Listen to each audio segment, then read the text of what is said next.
بسم الله الرحمن الرحيم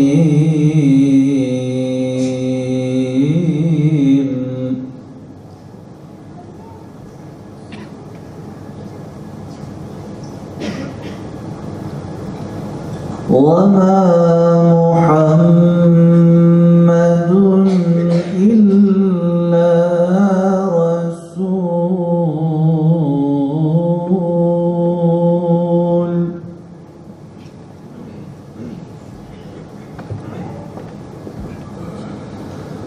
قد خلت من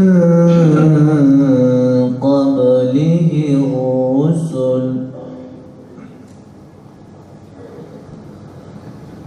أفإن مات أو قتل انقلبتم على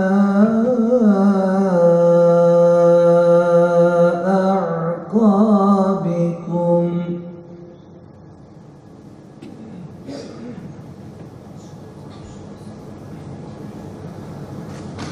ومن ينقلب على عقبيه فلن يضر الله شيئا. İnsan kainatın özü, peygamberler de insanlık aleminin en saf özleri ve Hz. Muhammed Mustafa sallallahu aleyhi ve sellem ise peygamberlerin efendisidir. Peygamber sevgisi ilahi bir sevgidir. Peygamberi sevmek, Allah'ı sevmektir. Peygamber sevgisi bulunan bir kalbi cehennem ateşi asla yakmayacaktır. İnsanlık tarihi boyunca dünya üzerinde topluma önemli hizmetleri bulunan, etkileri zaman ve mekan sınırlarını aşan, her alanda yetişmiş büyük şahsiyetler vardır. Onlar insanlığın ilerlemesi, ilim, irfan sahibi olması ve mutluluk ortamının sağlanmasında büyük katkı sağlamışlardır. Yaratılış gayesinden uzaklaşarak yabancılaşan ve ahlaki davranışları terk eden insanlığın sıkıntılarından kurtulabilmesi için gayret gösteren bu büyük şahsiyetlerin başında ise elbette ki Peygamber Efendimiz gelmektedir. Onun tebliğ ettiği ilkeler insanlığın ufkunu açmış, dünya ve ahiret mutluluğunu sağlamış, tarihin akışını değiştirmiştir. Zulüm ve anarşinin kol gezdiği cahiliye toplumunu kısa zamanda güçlü, huzurlu, adalet ve merhamet savunucusu bir toplum haline getirmiştir.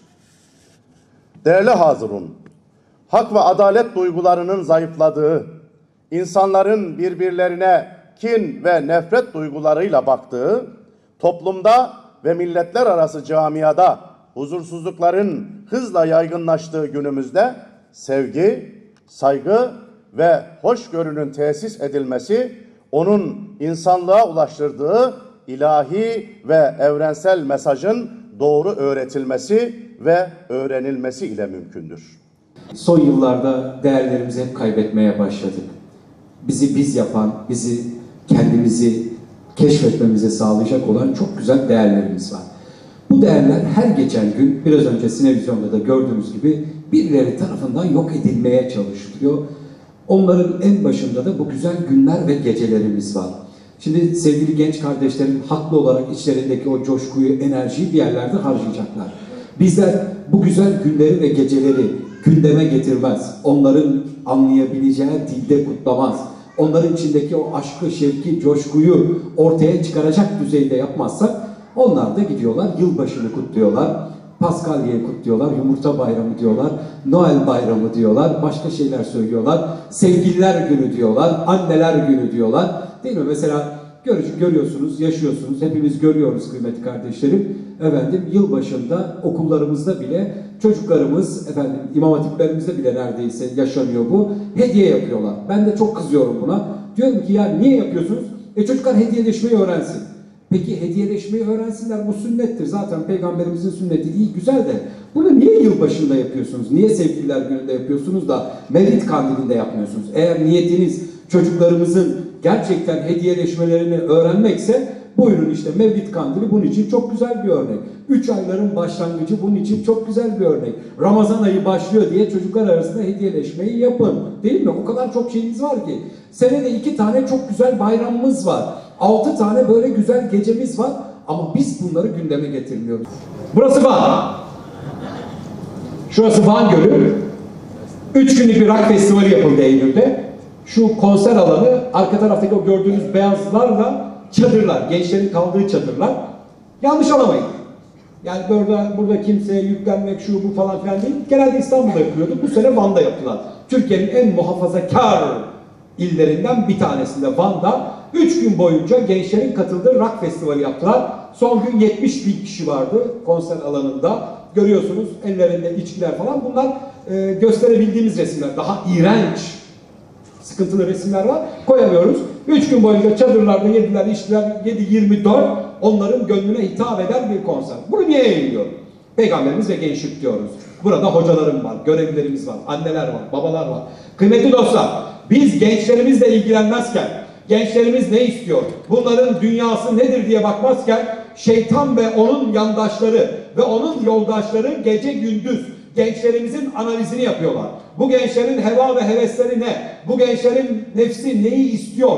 Duyguları neler? Bunları o kadar güzel analiz yapıp öylesine güzel getirip ayaklarına sunuyorlar ki ey gencim gel 3 gün boyunca ye, iç, gez, eğlen. Hangi sanatçı istiyorsun? Ayağına getiriyoruz. Bak dünyanın dört bir Türkiye'nin her tarafından genç kızlar, yakışıklı delikanlılar beraber eğlenin. Siz berabersiniz. 3 gün her türlü şey serbest.